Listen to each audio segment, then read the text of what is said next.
साथियों, वंदे मातरम। देखिए, government of India, ministry of railway, जैसा आपको पता होगा कि वर्तमान में रेलवे की जो भर्तियां हैं वो लगातार चल रही है। ठीक है, आप देखोगे कि जो ग्रुप डी का लेवल 1 के नाम से आप जानते हो, उसका भी वैकेंसी बहुत ही जल्दी आने वाला है। मगर यहाँ पर क्या है, बहुत सारे लोग क्या गलती कर रहे हैं और क्या वेट कर रहे हैं, उसके बारे में आज जानकारी देने वाले हैं। बहुत सारे लोग एक्चुअली क्या सोच रहे हैं कि भर्ती आने वाली है, आने वाली, लेकिन आपको ये मैं बता दूं कि भर्ती आ चुकी है। वो कैसे आ चुकी है, वो चीज़ के बारे में डिस्कस करने वाले हैं। ये जो नोटिफिकेशन आप देख रहे होगे, वर्तमान में देख रहे हो कि 2019 का आरआरसी के नोटिफिकेशन, ऑफिशियल नोटिफिकेशन आपको दिखा रहा हूँ। तो इसी तरह का नोटिफिकेशन इस बार भी आने वाला है। थोड़ा सा इसके बारे में अपन आइडिया ले लेते हैं। ये देखोगे कि लेवल 1 जो ग्रुप डी के जॉब होता है, वो वेरियस पोस्ट का जॉब निकाला जाता है, जिसमें आपको लेवल 1 के नाम से भी जाना जाता है इंडियन रेलवे में। और 7th पे सीपीसी में पे मैट्रिक्स, जो आपका पे कमीशन रहेगा, वो 7th पे के हिसाब से आपको मैट्रिक्स पे लेवल में पे जो है तो सैलरी दिया जाएगा। आप देख सकते हो कि यहाँ पर ये जो काम चल रहा है, ट्रैक मेंटेनर लोगों का काम चल रहा है। रेलवे ओवरब्रिज का ये काम सकते हो, दीघा ब्रिज पटना का यहाँ पर दिया गया है। तो इस तरह से ब्रिज भी रेलवे का बनाया जाता है, जिसमें कर्मचारी काम करते हैं। और ग्रुप डी वाले का इसमें जो तो मेन रोल यहाँ पर रहता है। और बाकी यहाँ पर देखोगे इंडियन रेलवे का पूरा ये जो होता है ऑपरेशन का सिस्टम दिया गया है, मेंटेनेंस का। यहाँ पर देख रहे हो कर्मचारी काम में लगे हुए हैं। और नीचे यहाँ पर देख रहे हो, यहाँ पर भी कर्मचारी काम में लगे हुए हैं, और नीचे यहाँ पर सामने भी कर्मचारी काम में लगे हुए हैं। तो ये वही लोग हैं जो 10वीं पास हैं और ITI जो पास हैं, और उनके लिए जो तो यहाँ पर जॉब उनका हुआ है और वो काम कर रहे हैं इंडियन रेलवे में। और इसकी थोड़ा सा मैं बात 2 मिनट हाईलाइट के लिए आपको बता दे रहा हूँ। जो इंडियन रेलवे का जो पिछली भर्ती आई थी 2019 में, आरआरसी के नाम से आया था। अब इसमें देखोगे जो फॉर्म भरना स्टार्ट हुआ था, 12 मार्च से फॉर्म भरना स्टार्ट हो चुका था। जिसमें फॉर्म भरने के लिए जो डेट दिया गया था, केवल 1 महीने का दिया गया था, यानी अप्रैल में आपको फॉर्म पूरा कंप्लीट हो चुका था। तो 2019 के बाद अभी जो भर्ती आ रही, लगभग 5 साल हो चुका है। यानी 5 साल के बाद भर्ती आ रही, 5 साल से भी ऊपर हो चुका है। 5 साल के बाद अभी देखोगे तो जो एक्सपेक्टेड है वो सितंबर अक्टूबर में भर्ती का आना है। तो कहीं ना कहीं 5 साल से ऊपर हो चुका है। तो भर्ती तो आना ही आना है, लेकिन उसके कारण है 2-3 ऐसे कारण है जो भर्ती बहुत ही फास्ट आने वाली है। अब देखिए, यहाँ पर जो पेपर हुआ था दोस्तों, ये पेपर भी सितंबर अक्टूबर में ही होना हुआ था। ठीक है, थोड़ा 19-20 हो सकता है कि पेपर आगे पीछे डेट हो जाता है, लेकिन जो पेपर लगभग हुआ था तो वही डेट दिया जाता है। अब देखिए, जो अलग अलग, क्योंकि ग्रुप डी के आपको मैं बता देता हूँ, जो भाई नहीं जानते हैं, तो ग्रुप डी का ऑल ओवर इंडिया बेस में फॉर्म निकलता है। जिसमें ऐसा नहीं है कि आपको केवल एक ही आरआरबी फॉर्म, पूरे आरआरबी फॉर्म डाल सकते हो। केवल आपको एक ही आरआरबी फॉर्म डालना होता है।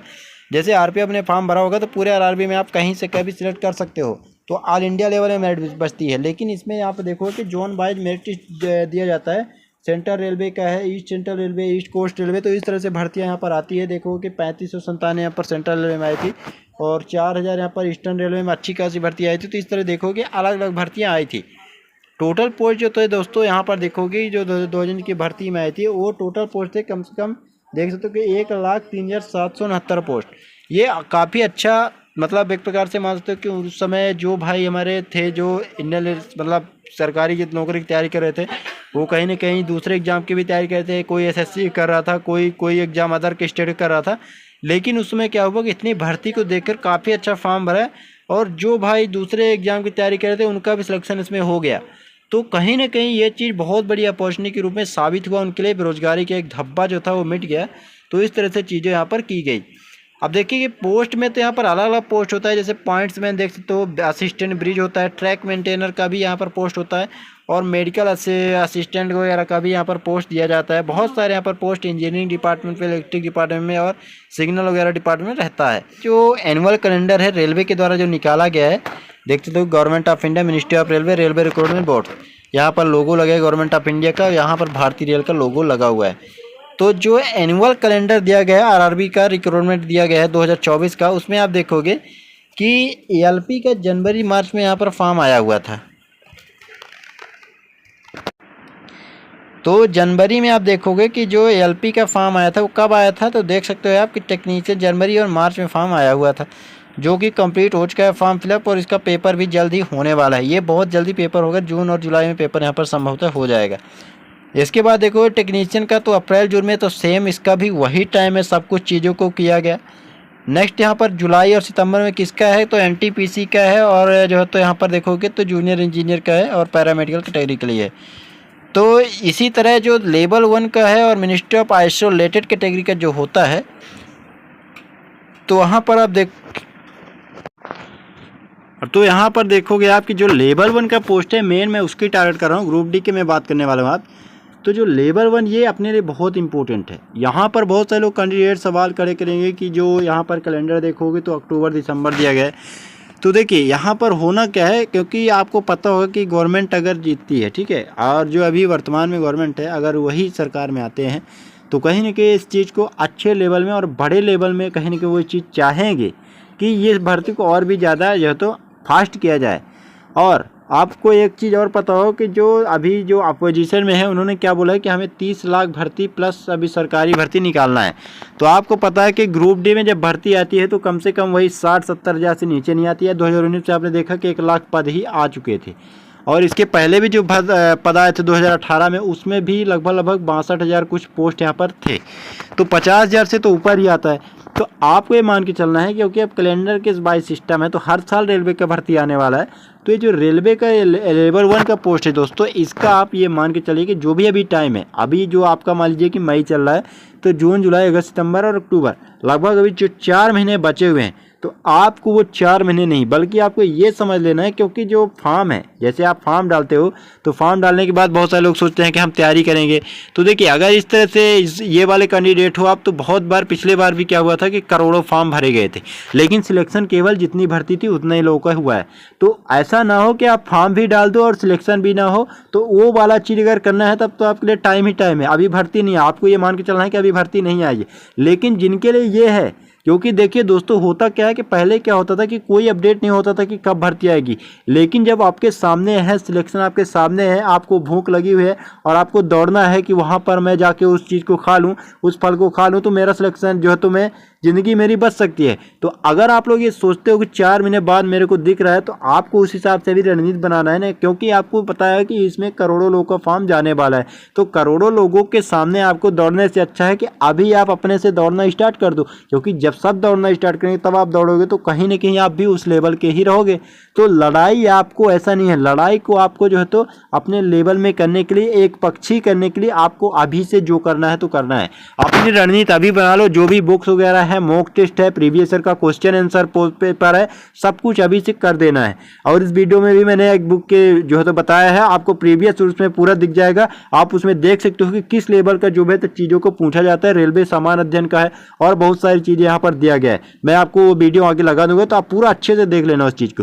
दोस्तों आज हम बात करने वाले हैं आरपीएफ कांस्टेबल और जो एसआई की भी भर्ती आई है उसके बेस्ट बुक के बारे में, जो अभी वर्तमान में चल रही है और काफ़ी अच्छी बुक है।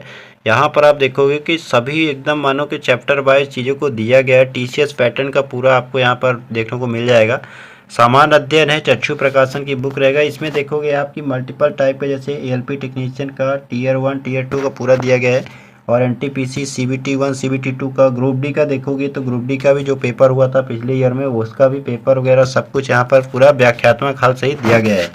और यह पुस्तक की अगर मैं बात करता हूँ तो हर हाल में उसको तो श्रेष्ठ है। तो इस पुस्तक को आप एक बार चेकआउट कर सकते हो और काफ़ी अच्छा यहाँ पर बुक आपको मिल जाएगी। 6900 प्लस यहाँ पर आपको देखोगे मल्टीपल चॉइस क्वेश्चन दिए गए हैं। पूरा टीसीएस पैटर्न में जो पेपर हुआ था आपका पिछले सालों में, उसका आपको पूरा जो है तो पैटर्न में मिल जाएगा।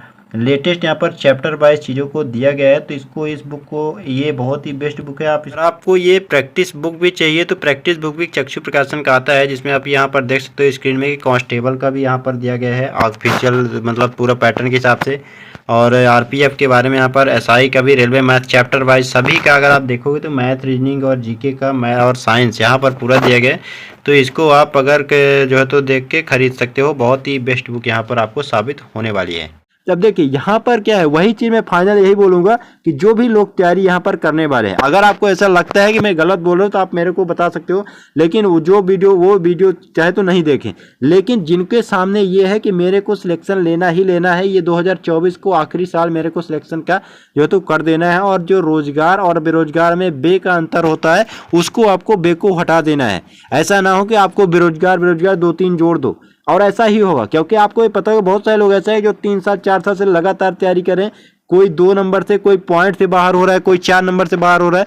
तो आप लोग के लिए जो मौका है, और इसमें तो हाइट भी कम आ गया है, तो जिनका हाइट भी नहीं है आर्मी वगैरह में नहीं जा सकते हैं, केवल एक पेपर आपको होना है, और फिर सिलेबस इतना नॉर्मल दिया गया कि आप लोग आराम से सिलेबस क्रैक कर सकते हो। मैथ रीजनिंग आता है, जीके आता है, और यहाँ पर साइंस आता है, बाकी ना तो इंग्लिश आती है। बाकी आप एसएससी की अगर तैयारी करने जाते हो तो उसमें अच्छा खासा माथा पच्ची रखा हुआ है। तो आप लोगों को जो भी यहाँ पर हिंदी मीडियम वाले छात्र और छात्राएं हैं, महिला पुरुष दोनों के लिए भर्ती होती है, और अच्छी खासी पोस्ट में भर्ती आती है, और काफ़ी आसानी सिलेक्शन भी होता है। जिनका रिकॉर्ड नहीं बना, चाहे ईडब्ल्यूएस की बात करो, जाति प्रमाण पत्र की बात करो, बहुत सारे रिकॉर्ड ऐसे होते हैं जो सेंट्रल गवर्नमेंट में अलग ही सिस्टम रहता है। तो पहले आप सब चीज़ को रिसर्च करके आप उस चीज़ को क्लियर कर लो। क्या ऐसा ना हो कि उस रेस में दौड़ो जहां पर करोड़ों की दौड़ होने वाली है, और आप उसी दिन से स्टार्ट करो जब वो दौड़ स्टार्ट करे, क्योंकि ऐसा तो नहीं कि करोड़ों का पोस्ट आने वाला है। अगर ऐसा होता तो कोई बात नहीं, लेकिन यहाँ पर ऐसा बिल्कुल भी नहीं है। तो आपको ये मान के चलना है कि जो भी अभी टाइम है, भर्ती आ चुकी है, बस फॉर्म भरना ऐसा ना हो। क्योंकि आप लोग देखो जो बड़े एग्जाम की तैयारी करते हैं, यूपीएससी वगैरह की एग्जाम की तैयारी करते हैं, तो वो लोग तो एक दो बार फॉर्म भी नहीं डालते हैं, क्योंकि उनका जो है तो प्रिपरेशन नहीं रहता, तो वो सोचते हैं कि मेरा अटेम्प्ट खराब ना हो। तो हालांकि आपको तो ऐसा कुछ है नहीं, लेकिन आपको अपना जो मेंटेलिटी है उसी तरह से रखना है, क्योंकि अब गवर्नमेंट जॉब पाने की जो रेस है वो काफ़ी ज़्यादा और भी फास्ट लर्निंग होगी। ऐसा नहीं है कि आप धीमे गज से चलोगे और जॉब पालोगे। तो थोड़ा बहुत आपको चेंजेस करना जरूरी है। जो सीरियस कैंडिडेट हैं, जिनको ये चीज़ पता है, जो 10वीं पास कर चुके हैं, आईटीआई पास कर चुके हैं, या जिनका 10वीं पास भी है, उनको अभी सीरियस ले लेना है, और ये जॉब आसानी से आपको मिल जाएगी। आपको 10वीं लेवल का, 9वीं लेवल का साइंस पढ़ना है, मैथ पढ़ना है, और जीके आपको कोई भी अच्छी सी बुक ले लेना है। एक बुक तो मैंने इसमें बताया, उस बुक को भी आप देख सकते हो, अच्छी खासी बुक है, प्रीवियस ईयर का पूरा यहाँ पर कॉम्बिनेशन आपको दिया गया है। तो आप अपनी तैयारी में जान लगा दो, और जो भी टाइम है उसको ये मान लो कि मेरा फॉर्म जा चुका है। केवल आपको एग्जाम का टेस्ट जो तो डेट पता हो, जब आ जाएगा तो आपको एग्जाम का डेट से मतलब होना चाहिए। आपको ऐसा ना हो कि फॉर्म भरो, इसके बाद सोचो कि तैयारी करूँ, बुक लूँ, ये है वो है। तो ऐसा कुछ भी आपको करने की ज़रूरत नहीं है। अभी आपको सीरियस हो तो आपको तैयारी आज से ही स्टार्ट कर देना है।